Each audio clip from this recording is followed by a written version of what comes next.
This is the story of Naamah, King Solomon's Egyptian first wife.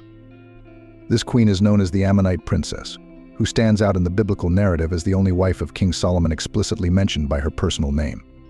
This royal bride deserves mention and inclusion in the Bible because of her connection to the Israelites. In fact, the Ammonites were not well regarded by the Israelites because they, along with the Moabites, hired Balaam to curse Israel.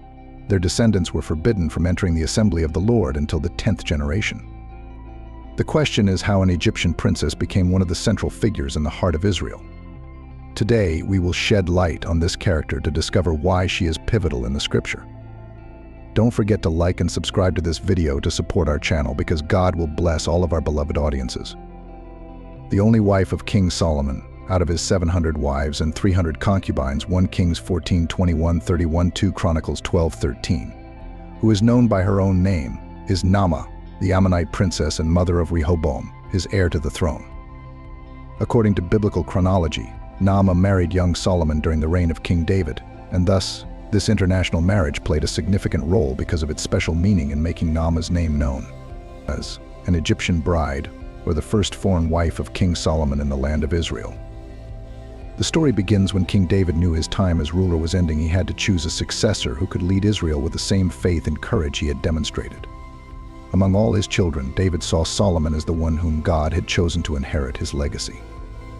Solomon was neither the oldest nor the most experienced in battles, but he possessed something that no one else did: wisdom. During his youth, Solomon showed that he was different from the other princes since he had eyes that seemed to see beyond the horizon, a sharp mind, and an insatiable thirst for knowledge. But what really set him apart was his heartbeat with a deep devotion to God and his people. Some contested Solomon's accession to the throne, including his half-brother Adonijah, who tried to seize the throne for himself. He enlisted the support of the prophet Nathan and his mother, Bathsheba, but Solomon was anointed king of Israel. The ceremony was grand. The Ark of the Covenant was present, priests and Levites sang songs of praise, and the people of Israel gathered to witness the anointing of their new king. Shortly after his coronation, God appeared to Solomon in a dream and made him an incredible offer: ask for anything you want, and I will give it to you. Instead of asking for wealth, long life, or the death of his enemies, Solomon asked for wisdom to rule his people justly. God was so pleased with this request that he not only granted Solomon unparalleled wisdom but also gave him wealth and honor, making him the wisest and wealthiest king the world has ever seen. Solomon began his reign with a grand vision. He wanted to build a kingdom where justice and peace reigned. One of his first great works was the building of the temple in Jerusalem, a magnificent place that served as God's home on earth and as a center of worship for all of Israel. He recruited the best craftsmen, used the most valuable materials, and dedicated 7 years to completing this monumental work. During this time, Solomon also showed his talent for resolving disputes wisely and fairly. One of the most famous stories is the trial of 2 women who claimed to be the mother of a baby. Solomon, with his wisdom, suggested dividing the child in half. He knew that the true mother would rather see her son given to another woman than see him dead. Their decision revealed the true mother and earned her the admiration of all of Israel and beyond. Solomon's fame spread to all surrounding nations. Kings and queens came from far away to hear his wise words and marvel at the wealth of his kingdom. He wrote proverbs, songs, and treatises on nature and life, leaving behind a literary legacy that still inspires today.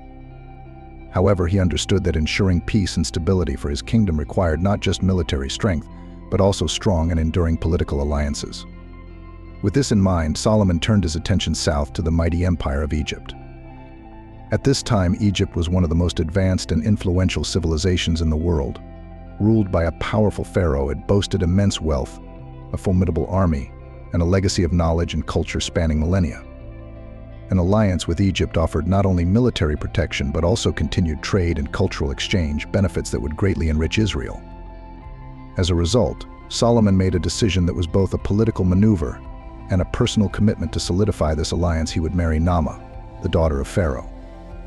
The meaning of Naamah's name is the beautiful. Curiously, David would marry his son Solomon to an Ammonite woman as this occurred while he was still alive. But it's possible Solomon fell in love with her. Their love story was recounted in the story of King Solomon and Ashmedai.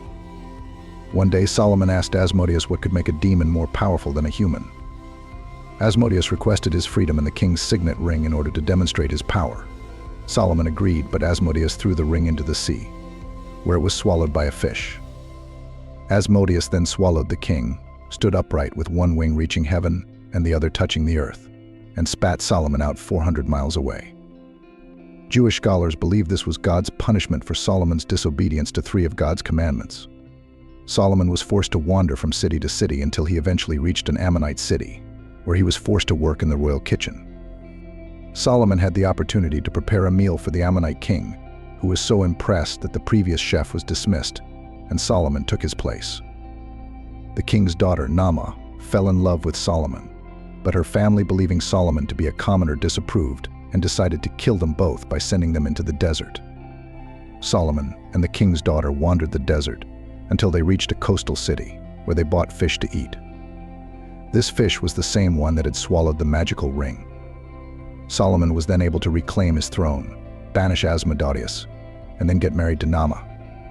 History has lauded the marriage of King Solomon and Princess Naamah as having significant and politically advantageous implications for Israel.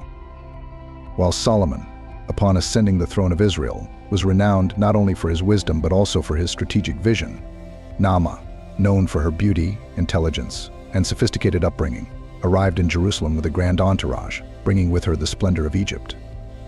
Her arrival was a momentous occasion, celebrated with lavish gifts and a grand welcome. While leaving behind the banks of the Nile, Naamah embraced her new life in Jerusalem with grace and adaptability. She brought with her the elegance and complexity of Egyptian culture, seamlessly blending it with Israelite traditions. This marriage was more than just a political alliance. It symbolized Israel's openness to the world under Solomon's leadership. His palace became a hub of learning and culture, drawing artisans and scholars from across the globe who brought with them new knowledge and technology. This connection also strengthened Solomon's position on the international stage, enabling him to negotiate peace treaties and trade agreements with other nations, fostering Israel's prosperity. Naamah's beauty and grace captivated everyone at Solomon's court.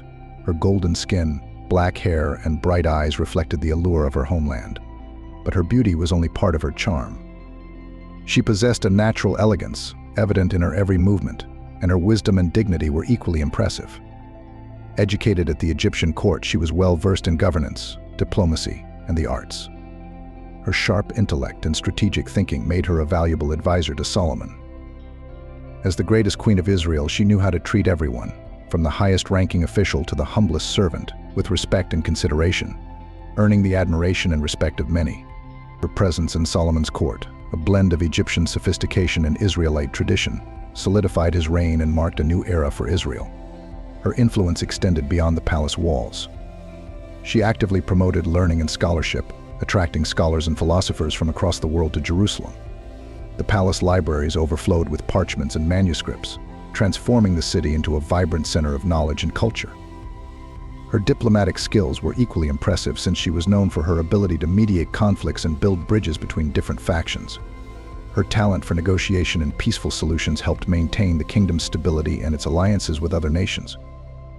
Beyond her political influence, Naamah also contributed to the kingdom's spiritual and cultural well-being. She supported charitable initiatives and was personally committed to helping those in need. Her generosity and compassion inspired others to follow her example, fostering an atmosphere of goodwill and solidarity within the kingdom. Naamah and Solomon shared a deep respect and love for each other. She understood the pressures and responsibilities of being king and was always at his side, offering wise counsel and unwavering support. Solomon, in turn, valued her opinion and often consulted her on matters of state. Together, they formed a strong partnership, capable of overcoming any challenge.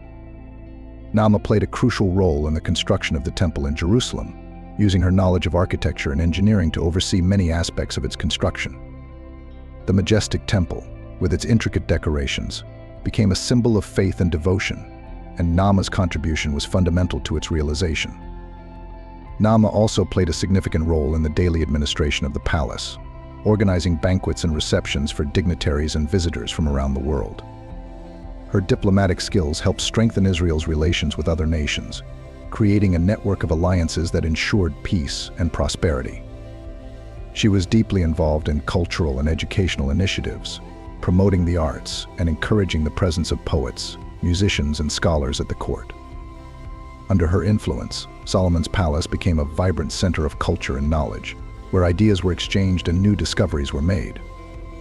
The queen's compassion and generosity earned her the love and respect of the people, who considered her not only as a queen but as a true mother of the nation. She brought a touch of her Egyptian culture to life in the palace, incorporating elements of Egyptian tradition into festivals and celebrations. This created an atmosphere of diversity and cultural enrichment. Despite her Egyptian background and upbringing in a polytheistic culture, Naamah showed remarkable openness to the beliefs and customs of Israel.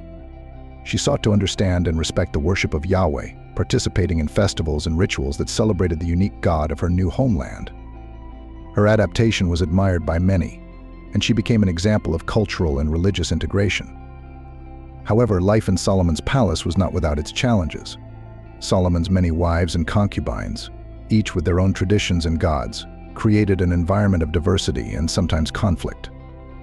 Naamah met these challenges with dignity and wisdom, striving for peace and harmony and promoting mutual respect between the different cultures present in the palace. Despite her efforts, the presence of diverse religious practices eventually influenced Solomon, leading him to build altars for other gods. Solomon, in his love and respect for Naamah, also allowed her to maintain her religious rituals, which led to tensions among the most devout followers of Yahweh. This religious duality within Israel became a complex issue that Solomon would need to address with wisdom and diplomacy. Needless to say, Naamah, with her extraordinary ability to navigate between her Egyptian roots and her new Israeli identity, became a stabilizing force in the palace. She used her intelligence and diplomacy to mediate conflicts between the wives and concubines, always seeking peace and harmony. This is also a basic ground on which Solomon trusts her judgment and values her opinions. Naamah not only understood politics but also had a deep insight into people's needs and desires, making her an invaluable advisor. Unfortunately, towards the end of his reign, while Naamah remained steadfast in her own beliefs, she witnessed growing tension between adherents of Israel's traditional faith and the new rituals brought in by foreign alliances. Over time, Solomon's political alliances and marriages increased, leading to a growing diversity of beliefs and practices within the kingdom. Solomon, once devoted to God, was now torn between his devotion and the pagan influences that permeated his palace. The kingdom, once united by belief in a single God, now faced divisions that threatened its cohesion. The consequences of Solomon's decisions began to emerge, calling into question not only the stability of the kingdom but also the essence of faith that Israel had nurtured for generations. Despite her recognized talent and virtue, Naamah was unable to help Solomon return to his faith, and he subsequently fell into temptations and continued to stray from the path of righteousness. In conclusion, Naamah left a remarkable legacy of diplomacy and wisdom that transcended generations.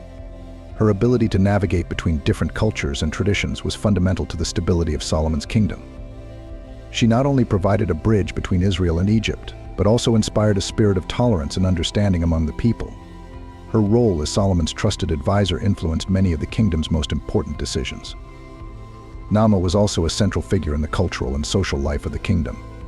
She fostered the flourishing of art and science, bringing new ideas and inspiration to the palace. Her presence not only enriched Solomon's life but also left an indelible mark on the history of Israel. Naamah's legacy is remembered as an example of how a person, independent of their heritage, can make a positive difference in the world. Her story is a powerful reminder of the importance of wisdom, empathy, and courage in tackling challenges with grace and determination. Alright, thank you so much for sticking with us until the end of this video. If you have any questions or thoughts on this topic, feel free to leave a comment below. Don't forget to like and share this video and subscribe to our channel to help us spread the gospel throughout Christianity. See you next time, and God bless you on your journey.